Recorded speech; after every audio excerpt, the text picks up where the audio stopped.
Saludos a todos, bendiciones, muy buenas noches. Mi nombre es Aida Mota, yo soy asistente a la juventud en la primera iglesia cristiana Discípulos de Cristo de Vega Alta, cuya pastora es la reverenda Marta Ramírez de Cruz. Reciban un cordial saludo desde el pueblo de Trujillo Alto. Qué bueno poder nuevamente encontrarnos, reunirnos a través de estos medios. Así que ya estamos en vivo, corra la voz y déjele saber a nuestra comunidad de fe que ya estamos listos para compartir una palabra poderosa que el Señor ha puesto en mi corazón tan temprano como este fin de semana pasado. Ya el Señor estaba tratando conmigo esta palabra para compartir con todos ustedes esta noche. Si hay algún joven del comité que ya está conectado, por favor, vaya al chat tanto del comité como de la Sociedad de Jóvenes Chosen y deje saber que ya comenzamos. Hoy tengo una palabra que, aunque bien aplica a todos nosotros, quiero dirigirla con fuerza para nuestra juventud. Le damos la más cordial bienvenida a aquellos hermanos que quizás pertenecen a otras comunidades de fe, pero de igual manera se están conectando y comparten con nosotros a través de esta transmisión.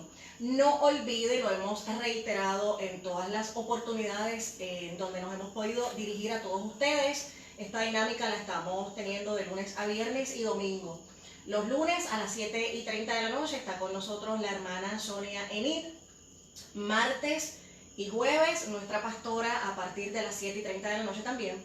Y esta servidora está con ustedes los miércoles y los viernes. Y no olvide que tan pronto como este próximo domingo nos volvemos a congregar de forma virtual a través de estos medios junto a nuestra pastora a través de Facebook Live, del Facebook oficial de nuestra iglesia, a partir de las 10:30 de la mañana. Así que riegue la voz por si todavía hay personas que no lo saben.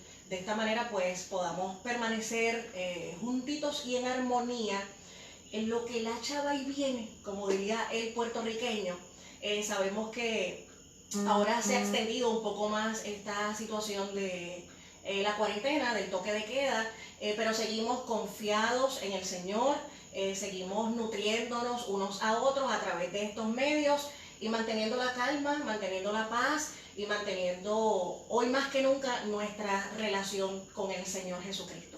Para aquellas personas que me han texteado pidiendo que Jeremías cante, by the way, quiero hacer un espacio porque creo que en ningún video lo he mencionado. Jeremías necesita, igual que muchísimos empleados aquí en Puerto Rico, sus oraciones. Él de lunes a viernes pues también está saliendo a trabajar, así que cada vez que usted ore, por favor, preséntelo delante del Señor.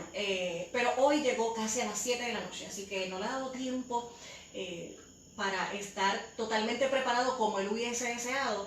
Pero ya la próxima semana, con el favor de Dios, tanto miércoles y viernes, pues compartirá con todos nosotros algunas alabanzas especiales. Por lo pronto, quisiera entonar una alabanza en esta noche que se titula Restáurame Jesús. Y la alabanza va directamente relacionada a la temática que voy a estar trabajando hoy con ustedes. Hay momentos en la vida espiritual en donde uno debe ser muy honesto. Y si en algún momento tuviste una relación bien sólida con Dios, pero hoy ese no es tu escenario, creo que es muy válido venir delante de la presencia del Señor y pedirle que te restaure, que nos restaure, que nuevamente nuestro corazón y todo nuestro ser vuelva a latir por su palabra, por su presencia, que volvamos a tener sus sueños en nuestro corazón. Y que nuestro anhelo principal siempre sea hacer su voluntad. Así que les dejo con esta alabanza, Restáurame Jesús.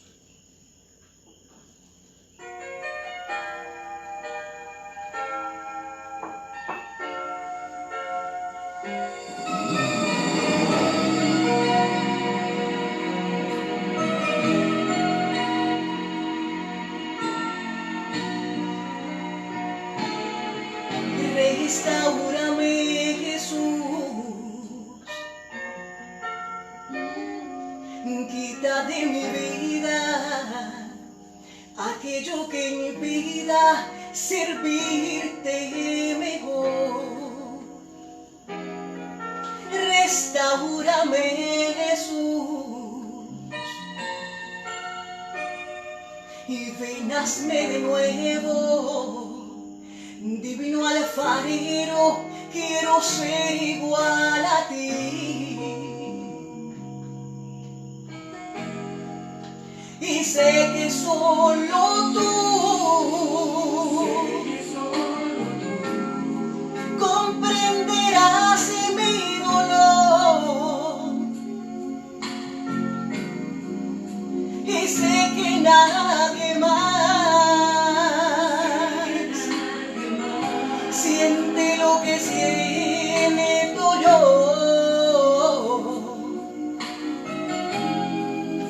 y sé que solo tú mis lágrimas secarán, y yo lo sé muy bien.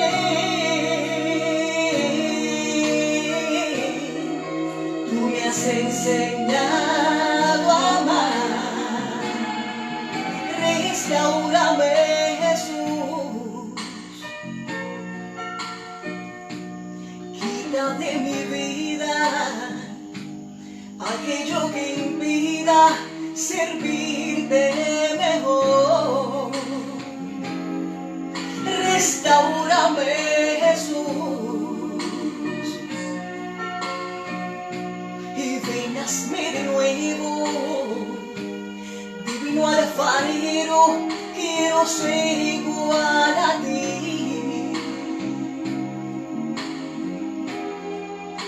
Y sé que solo tú comprenderás mi dolor, y sé que nadie más siente lo que siento yo, y sé que solo tú mis lágrimas secarás, y yo lo sé muy bien.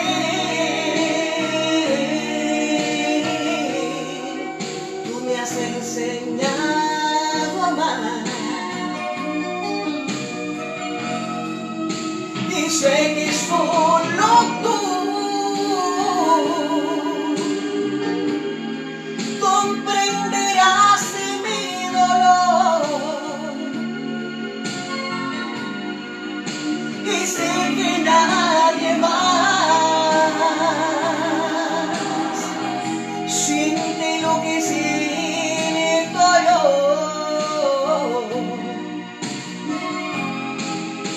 y sé que solo tú mis lágrimas secarás, y yo lo sé muy bien.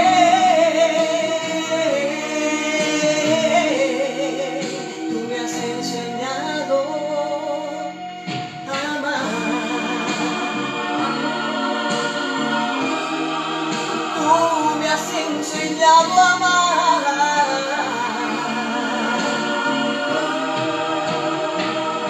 Te bendecimos y te alabamos, Señor. Te damos gracias, Señor, por tu presencia en medio nuestro.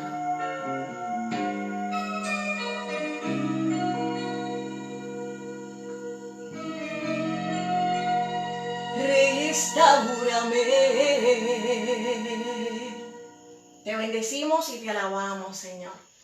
Nuestro Dios es el único que puede restaurar nuestras vidas. En Dios es bueno saber que siempre hay segundas, terceras, cuartas, infinitas oportunidades en su presencia.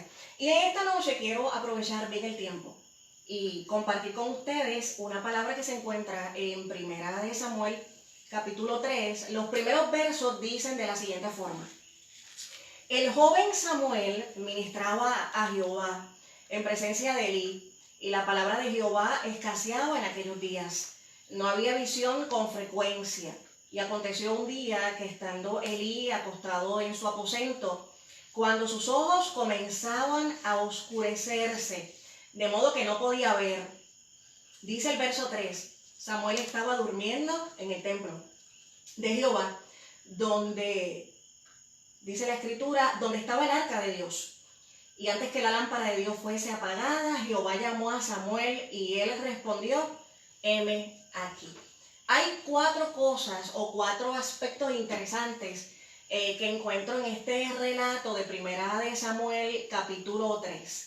En primer lugar, dice la escritura que la palabra escaseaba, que no había visión con frecuencia, que Elí básicamente sus ojos estaban oscureciendo y que antes de que la lámpara fuese apagada, Dios llamó a Samuel.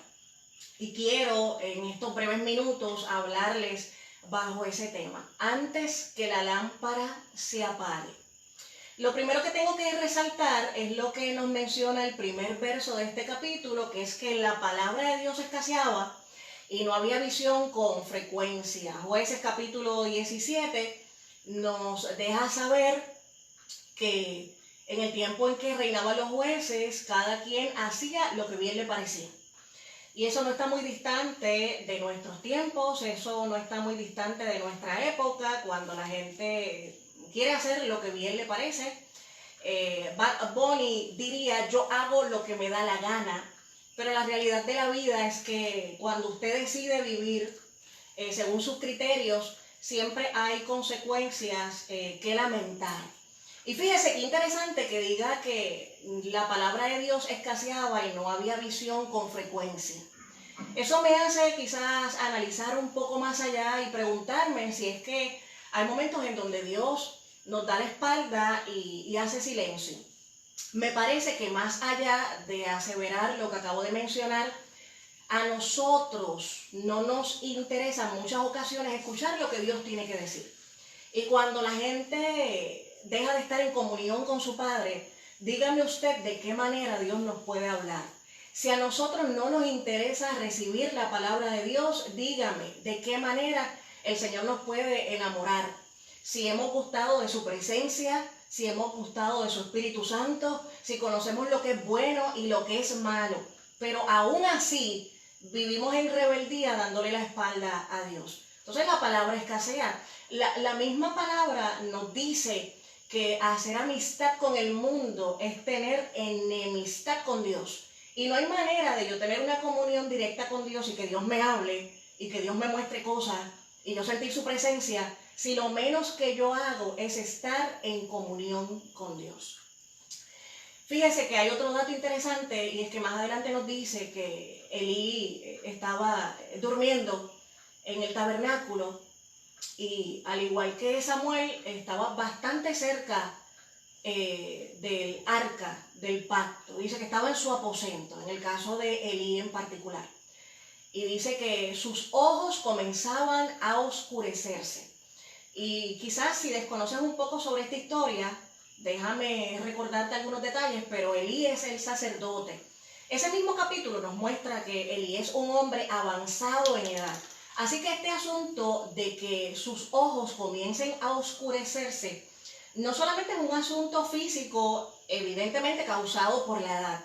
Aquí también hay un aspecto espiritual y nos damos cuenta de ello cuando usted comienza, por ejemplo, a leer Primera de Samuel capítulo 1, Primera de Samuel capítulo 2, por darle algunos ejemplos. Primera de Samuel capítulo 1. Mire qué interesante. La Biblia dice que Ana, que sabemos que más adelante será la madre de Samuel, este joven profeta de Dios, ella no puede tener hijos.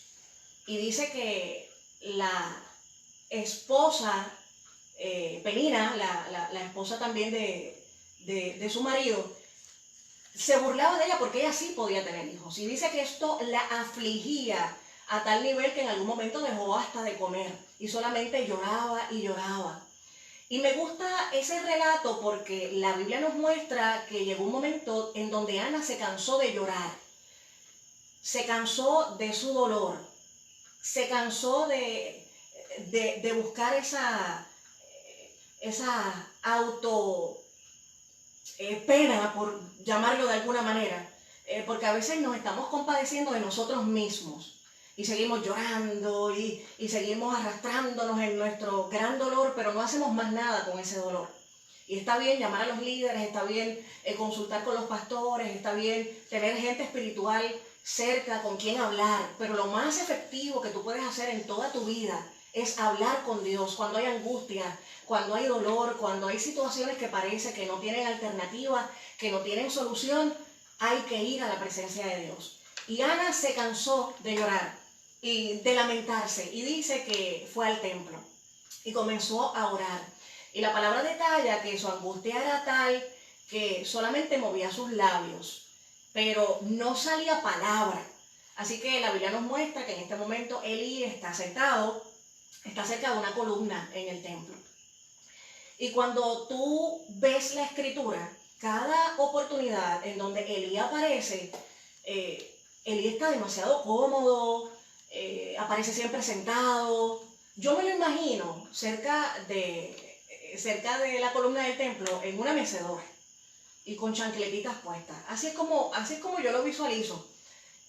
El hombre está desconectado totalmente de su espiritualidad y como líder está desconectado de Dios, por lo tanto tampoco puede guiar y ayudar a otros. Y dice que cuando Elí ve que Ana ora moviendo sus labios, pero que no emite sonido, no emite palabra, la tomó como que era una mujer que estaba ebria, que era una mujer que estaba borracha. Y usted conoce el relato, Ana comienza a explicarle que ese no es realmente el panorama y comienza a decirle cuál es su petición y por qué está llorando y por qué está angustiada. Fíjese que Elí, siendo un hombre de Dios, está totalmente desconectado de lo que es el entendimiento, el discernimiento, y a veces nosotros como líderes estamos intentando adivinar cuál es la necesidad de la gente, cuando lo que tenemos que hacer como mensajeros de parte de Dios es irnos en lo secreto y que el Espíritu Santo nos dirija a la necesidad real de la gente. Esto es mucho más que simplemente tener palabras bonitas, decirle algo hermoso a la gente, que la gente se sienta motivada para seguir hacia adelante. Hay momentos en donde debemos conectar con el Espíritu Santo para llegar a la necesidad real de las personas. Y Elí simplemente estaba tratando de adivinar, él está desconectado de la presencia de Dios. En el capítulo 2 nos damos cuenta que Ana cumple su palabra y ella le había pedido al Señor este niño con todo su anhelo, con todo su corazón, y le había dicho al Señor, si tú me otorgas esta bendición, Samuel te va a servir en el templo toda su vida, yo te lo voy a dedicar a ti.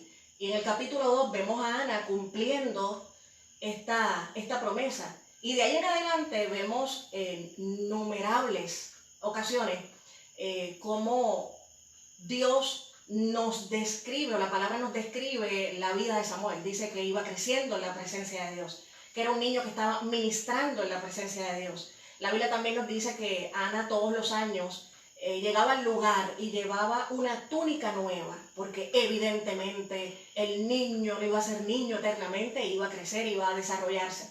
Y desde un sentido espiritual, esa parte de que Ana llevase una túnica todos los años, porque el muchacho no era el mismo, el muchacho iba creciendo, iba desarrollándose, se estaba estirando.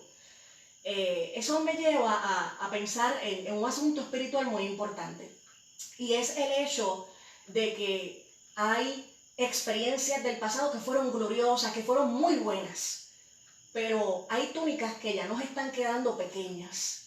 Cuando tú sabes a través del Espíritu Santo de Dios que Él te está llamando a algo más, pero sigues postergando ese llamado, sigues ignorando la voz de Dios, y después nos preguntamos por qué nos sentimos vacíos, y después nos preguntamos por qué llegamos al templo y salimos como entramos.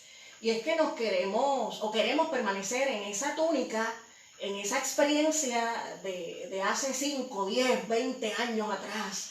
Y nos conformamos con ese fuego que vivimos en algún momento, con esas experiencias. Pero a mí me parece que nuestro Dios es un Dios que nos da experiencias nuevas todos los días. Nuestro Dios es un Dios que sabe en manera sobreabundante bendecirnos. Y si tú tienes la disposición de ir a su presencia y pedirle, la Biblia nos dice que Él es un Padre bueno, que si nosotros siendo padres pecadores y perversos sabemos dar buenas dádivas, cuánto más nuestro Dios, que está atento a nuestras necesidades, Él va a suplir todas nuestras necesidades. Y si tenemos hambre de su presencia, Él sin duda alguna nos va a visitar. Así que la Biblia dice que Elí, sus ojos estaban comenzando a oscurecerse, a apagarse. Y nos damos cuenta que esto es tan y tan serio cuando en el capítulo 2 dice que sus hijos, siendo sacerdotes también, menospreciaban las ofrendas del Señor. Y todos sabemos que los que vivían del altar o los que servían en el altar tenían ese derecho de provisión también en el altar. Pero esta gente estaba abusando, esta gente estaba menospreciando, esta gente estaba pisoteando al pueblo. Y eso, sin duda alguna, a nuestro Dios le aborrecía. Dice también la Escritura que estos jóvenes dormían con las mujeres que velaban en la entrada del tabernáculo. O sea, estos jóvenes, siendo sacerdotes, no tenían ningún temor, ni de la palabra, ni de Jehová, ni de sus asuntos. Y vemos en el capítulo 2 cómo Elí, de forma tan suavecita, trata de amonestar a sus hijos. Y esto no está bien, y he escuchado de la gente, pero no vemos en Elí un hombre de autoridad. Probablemente estos jóvenes fueron criados de la misma forma. A lo mejor Elí fue un hombre demasiado permisivo. Por otra parte, pienso que estos jóvenes simplemente servían porque toda mi familia lo ha hecho, porque esto siempre ha sido así. Cuando usted ve la vida de Samuel versus la vida de Elí y de sus dos hijos, te das cuenta que estos últimos tres personajes son totalmente lo opuesto a Samuel. Samuel viene a ser como que el héroe de toda esta historia, en el sentido de que nos muestra cómo hay que vivir en Dios. Lo cierto es que nos queda más que claro que la vista espiritual de Elí estaba menguando, no solamente sus ojos físicos, sino también sus ojos espirituales. Y en última instancia, esos primeros versos del capítulo 3 de Primera de Samuel, nos dice que antes de que se apagara la lámpara, Dios llamó a Samuel. Y usted recordará el relato. Dios le llama en dos primeras ocasiones. Y Samuel desconoce qué es lo que está pasando. Dentro de su experiencia, él piensa que es el sacerdote Elí que le está llamando. Así que Samuel se levanta en la primera ocasión, va donde Elí. Elí, dime, ¿en qué te puedo servir? No, mijo, yo no te he llamado. Vete y acuéstate otra vez. En la segunda ocasión ocurre lo mismo. Samuel escucha que alguien le llama por su nombre y se levanta y corre. Va donde el sacerdote Elí y le dice, bueno, ¿para qué te puedo servir? Hijo, yo no te he llamado. Es tardecito ya, no sigas chavando, vete a dormir. Y dice la Escritura que en esa segunda ocasión nos da un detalle importante. Aunque Samuel crecía en la presencia de Dios. Y el capítulo 2 dice que crecía físicamente y espiritualmente. Aunque este joven se estaba desarrollando hermosamente en Dios.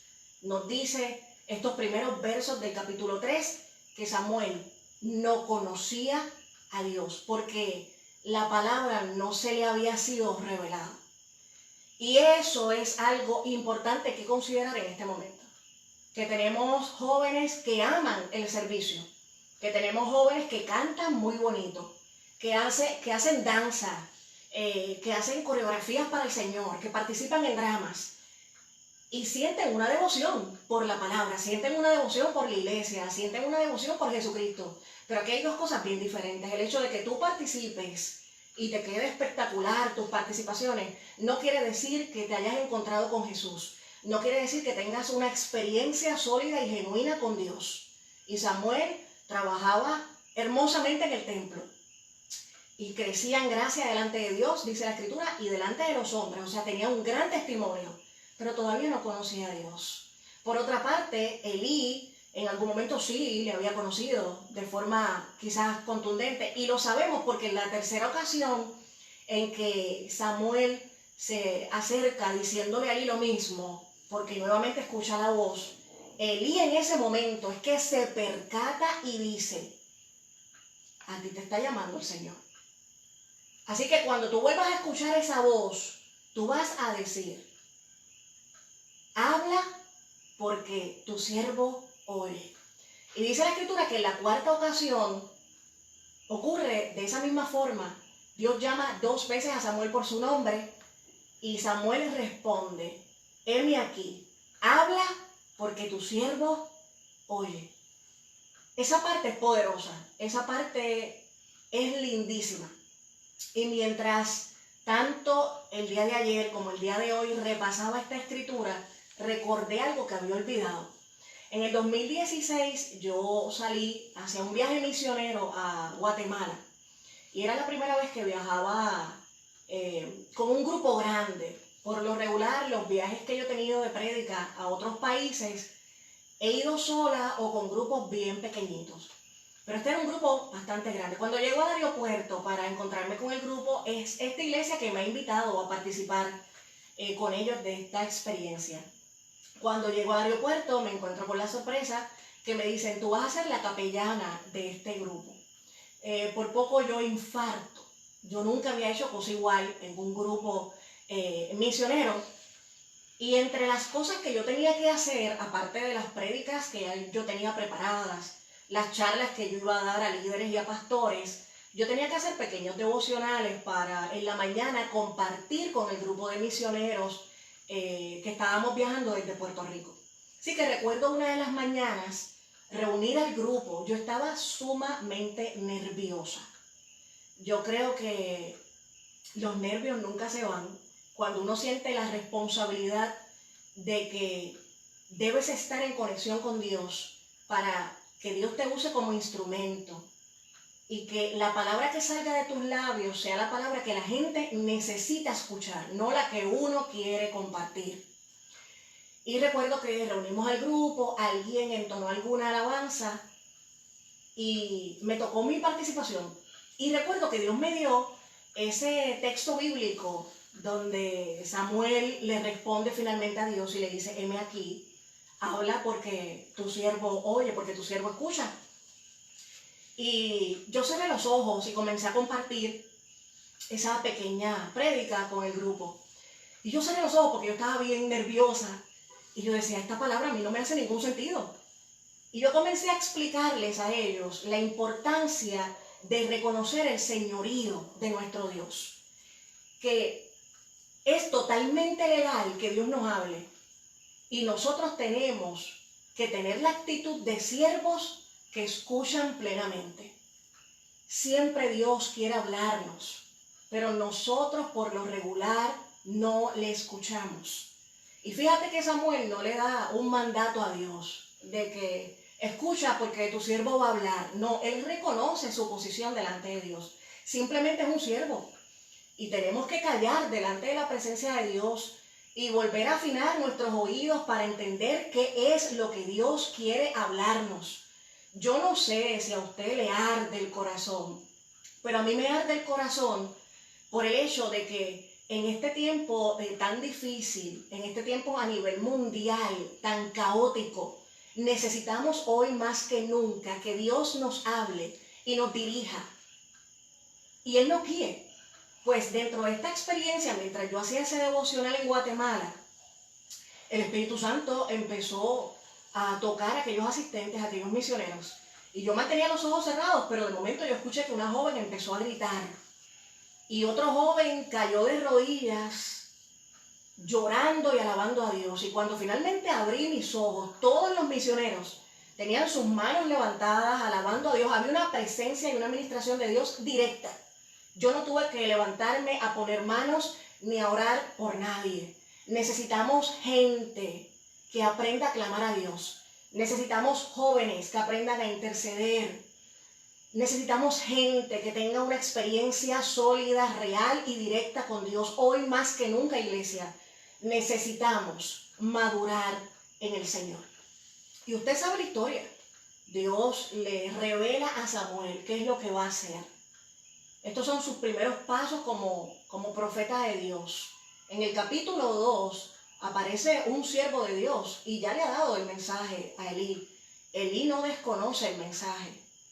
Elí sabe probablemente qué es lo que Dios va a hablar con Samuel.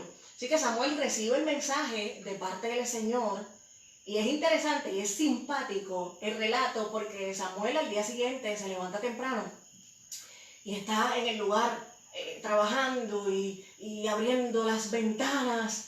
Y yo me imagino a Elí escuchando el alboroto y el ruido y a lo mejor sintiendo a la distancia que Samuel se comportaba un poco nervioso, porque no era fácil lo que probablemente Samuel iba a tener que compartir con el sacerdote Elí. Así que vemos a Samuel rápido en su cotidianidad tratando de ocupar su mente. Y esa parte llamaba mi atención, porque todos nosotros que hemos estado viviendo esta experiencia por casi ya 2 semanas, esta experiencia de la cuarentena, del toque de queda, nos han aconsejado a la saciedad que aunque estemos en nuestros hogares, tengamos algunas costumbres ya establecidas, tengamos algunos hábitos, algunas rutinas, para que esa mente pues se mantenga haciendo siempre algo. Y entre esas cosas que nos han recomendado sabiamente orar, leer la Biblia, sacar un tiempo y un espacio para estar con Dios. Así que Samuel, dentro de esta pequeña o gran crisis, porque Dios le ha dicho que lo que va a ser tan impactante que la gente que lo escuche no va a olvidar ni en el lugar ni en el sitio donde estaban cuando recibieron la noticia. O sea, lo que va a suceder va a impactar fuertemente a aquel lugar y a aquellas personas. Dice la Escritura, usted lo sabe, Elí se acerca a Samuel, le dice, no me encubras nada de lo que Dios te ha dicho. Y Samuel fielmente le dejó saber todo lo que Dios iba a hacer en contra de aquella casa, porque Elí no había estorbado el pecado. Los líderes están llamados a estorbar el pecado. Los líderes están llamados a predicar la palabra del Señor con amor, claro está, pero no podemos encubrir la verdad del Evangelio. No podemos adulterar la palabra del Señor. Y la Escritura nos muestra, y dice la palabra del Señor, que los filisteos tuvieron una batalla contra los israelitas. Y en un solo día mataron a 30,000 personas. Y el arca del pacto la habían llevado al lugar. Y dice la Biblia que en medio de esa batalla, que lamentablemente el pueblo de Dios pierde, el arca es tomada y los 2 hijos de Elí, como lo habían profetizado, en un mismo día fallecieron. Cuando Elí recibe la noticia, adivine usted dónde estaba. Nuevamente sentado. La Biblia dice que era un hombre grande, un hombre pesado. Dice la Biblia que cayó hacia atrás y lamentablemente falleció. Pero lo que más impactó a Elí fue el hecho de que el arca de Dios había sido tomado por el enemigo. Fíjense que tanto Samuel como Elí vivían o hasta dormían cerca del arca. Entonces, mientras la presencia de Dios está cerca, mientras tenemos la oportunidad de buscar a Dios, nos da igual, porque como es uso y costumbre el recibir su palabra, como es uso y costumbre llegar a un templo, pues no le damos mayor importancia, como le estamos dando ahora, por el hecho de que no podemos congregarnos en una estructura física. Y eso nos ha dolido. Pero cuando hemos tenido la oportunidad de estar en la iglesia, llegamos a hacer cualquier cosa menos a estar buscando de la presencia de Dios. Es triste ver gente en la iglesia texteando. Es triste ver en la iglesia gente enviándose memes. Gente tomando fotografías para después saber Dios hacer qué. Gente diciendo, déjame hacer un live para que la gente lo vea, pero mentira, porque lo que sucede es que lo que haces el live, te desconectas de lo que está pasando y te pierdes lo que Dios está tratando con su gente. Entonces a Elí le causa conmoción el hecho de que el arca ha sido tomada. Pero mientras el arca estuvo con ellos, no hicieron nada para honrar la presencia de Dios. No hizo nada para estorbar el pecado de sus hijos. No hizo nada para llevar al pueblo a una vida fructífera con Dios. Y que por lo menos de su generación se dijera, no, en el tiempo de los jueces la gente hizo lo que les dio la gana, pero mientras yo fui el sacerdote, yo hice todo lo posible, todo lo que humanamente podía hacer para que Dios nos visitara, para honrar su nombre, para honrar su palabra y para honrar su presencia. Los primeros versos nos dicen que antes que la lámpara se apagase, Dios llamó a Samuel. Y es interesante ese verso, antes que la lámpara se apagase. Aquí hay un aspecto tanto físico como espiritual, como simbólico, porque la lámpara se mantenía prendida, el sacerdote tenía esa función dentro de varias, mantener esa lámpara encendida mientras duraba la noche. El hecho de que diga de que Dios le habló a Samuel antes de que la lámpara fuese apagada, lo que quiere decir la palabra del Señor es, y apunta hacia el día, hacia el tiempo, hacia la hora. Antes de que amaneciese, es lo que nos quiere decir el texto, Dios habló con Samuel. Pero en un sentido espiritual, la lámpara estaba a punto de apagarse, pero quiere decir que todavía quedaba algo de fuego. Y eso debe, de alguna manera, alentar nuestra mente, nuestro espíritu y nuestros corazones en esta noche. Puede ser que nos parezca que la lámpara se está apagando por todo el caos que estamos viviendo, pero nos alienta a saber que aún no se ha apagado. Eso quiere decir que todavía Dios está con nosotros. Eso quiere decir que su gracia está con nosotros.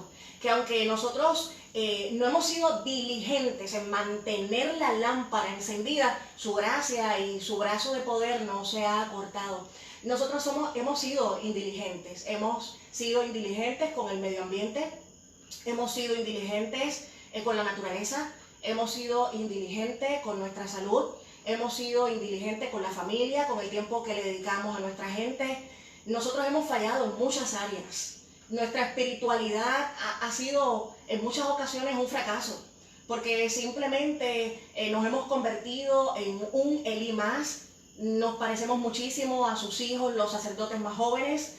Simplemente vamos por costumbre, pero todavía no hemos tenido una experiencia con Dios y no hemos escuchado su voz y no sabemos lo que es el mover de su Espíritu Santo y no anhelamos con todo nuestro corazón aborrecer la maldad y echar fuera de nosotros el pecado.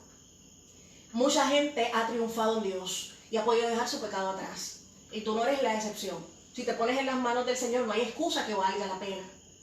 Porque a veces estamos acariciando el pecado y decimos que ese es nuestro talón de Aquiles y esa es la piedra que nos hace tropezar en el camino, pero parece que amamos esa piedra más allá de anhelar que Dios la quite y tener una vida de plenitud y de victoria delante de su presencia. Antes que la lámpara se apagase, Dios se le reveló a la vida de Samuel. Juan capítulo 9, verso 39 y 40. Nos muestra que en el capítulo de Juan 9, en términos generales, se nos muestra que Jesucristo sanó al ciego de nacimiento. Y más allá del milagro está la importancia de la señal, porque durante esos días el contexto que se está dando en Juan capítulo 9 es que se está celebrando la fiesta de los tabernáculos. Y era tradición dentro de esa fiesta tomar lámparas y ponerlas en lo alto de las colinas, en lo alto de las montañas.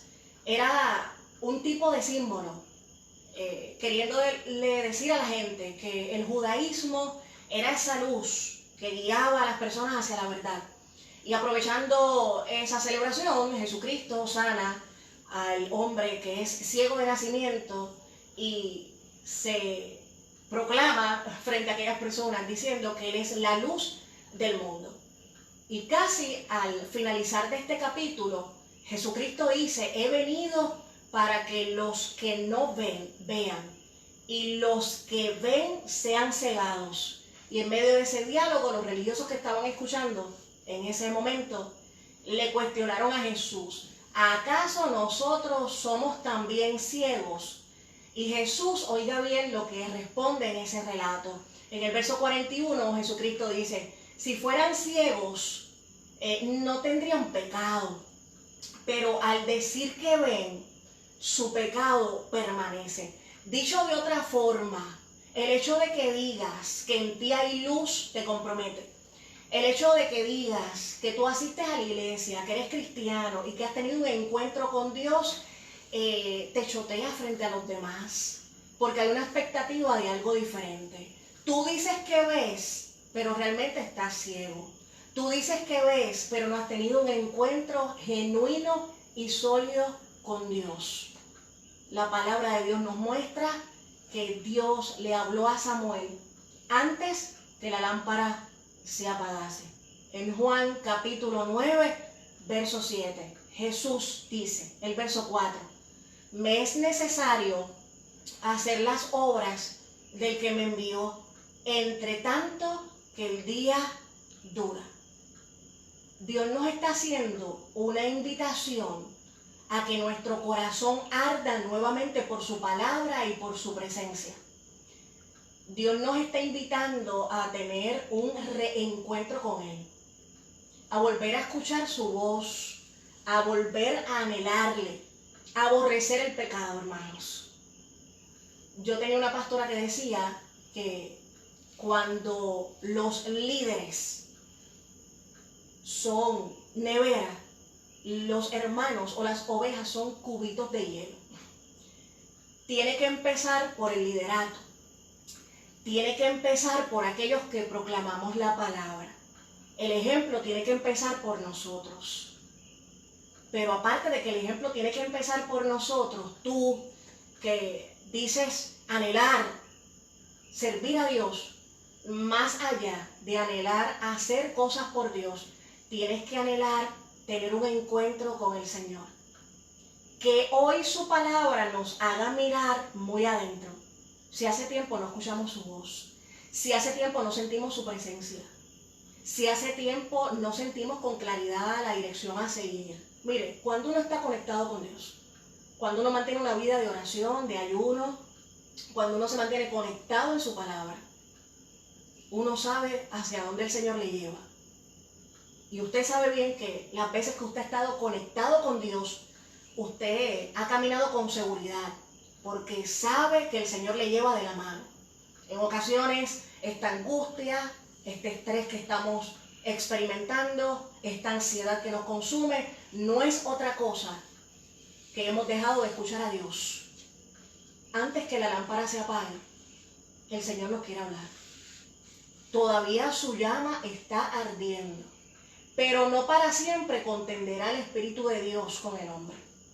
Todos nosotros tenemos una oportunidad. Y hablamos de un gran avivamiento, pero eso no puede venir si nosotros no tenemos un encuentro con Dios. El avivamiento es mucho más que hablar en lenguas y danzar. El avivamiento es que la gente se arrepienta y le duela su pecado y quieran dejarlo atrás para seguir en pos de las pisadas de su dueño, Señor y Salvador. Que el Señor nos ayude en esta noche a decidirnos de una vez y por todas a escuchar la voz de Dios, a romper con lo que ha sido culturalmente aceptado. Usted es iglesia de Cristo, usted es otra cosa. Usted ha sido separado para el Señor. Usted no comparte las filosofías de este tiempo, de este mundo. Nosotros no pensamos como piensa la gente que no ha conocido al Señor. Que el Señor nos ayude a ser diligentes en el servicio. No solamente a anhelar hacer cosas, sino a anhelar su presencia, que nos duela fallar, que nos duela el pecado, que amemos la integridad y que luego de que salgamos de este encierro y de toda esta crisis, seamos una iglesia sólida en Dios, una iglesia que anhele su palabra, que sea celosa de su presencia y que sea celosa de compartir las buenas nuevas y dejarle saber a otros lo que Él primeramente ha hecho en nuestras vidas. Acompáñame en estas palabras de oración. Vamos a darle gracias a Dios por este tiempo. El Señor continuamente nos está llamando y nos está invitando a acercarnos a su presencia, a tomar en serio lo que estamos haciendo, a tomar en serio la decisión que en algún momento tomamos, valga la redundancia, de servir a Dios en espíritu y en verdad. Padre bueno, en esta noche honramos, alabamos y bendecimos tu nombre. Yo te doy gracias, Señor, porque sé que tu palabra a la distancia es buena, tu palabra a la distancia nos confronta y nos bendice y nos restaura, Señor. Y en esta noche te pedimos que tengas misericordia de nosotros. En esta noche nos humillamos y te pedimos perdón por las veces que hemos sido indiligentes con tu palabra, por todas las veces que tuvimos la oportunidad de estar en tu casa, en tu presencia, y quizás las personas que presidían nos pedían que nos pusiéramos de pie y ni eso queríamos hacer. Te pedimos perdón por las veces que quizás la persona que llevaba las devociones nos pedía reverencia y mientras ocurría eso pasábamos nuestros celulares para que otros vieran chistes, para que otros vieran videos y se nos olvidaba que estábamos en tu casa y que tú mereces reverencia y que tú mereces nuestra mejor alabanza y que tú mereces nuestras vidas, Señor. Hoy nos humillamos y te pedimos que tengas misericordia de nosotros y que nuevamente nos visites y que nuevamente podamos sentir esos ríos de agua viva y que nuevamente podamos entender y escuchar con precisión tu voz. Afina nuestros oídos para entender que tú nos estás hablando y que todavía la lámpara no se ha apagado, que quizás el fuego haya podido menguar, pero todavía tu presencia arde en medio nuestro. Tu misericordia nos sigue acompañando, Señor, y hoy nos muestras que no nos has dejado, que es un tiempo que nos permites para reflexionar, arrepentirnos de nuestro pecado y volver en pos de ti. Te doy gracias por mis hermanos, te doy gracias por tu presencia y gracias por tu palabra. Es en el nombre poderoso de Jesús que hemos orado, dándote gloria y honra a ti, Señor. Amén, amén. Mis amados hermanos, gracias por el tiempo, gracias por la sintonía. Recuerden que este próximo domingo nos volvemos a congregar de forma virtual junto a nuestra pastora a partir de las 10:30 de la mañana. Es todo de mi parte. Nos volvemos a encontrar a través de estos medios. Que la gracia y la paz del Señor Jesucristo sea con todos ustedes. Dios les bendiga.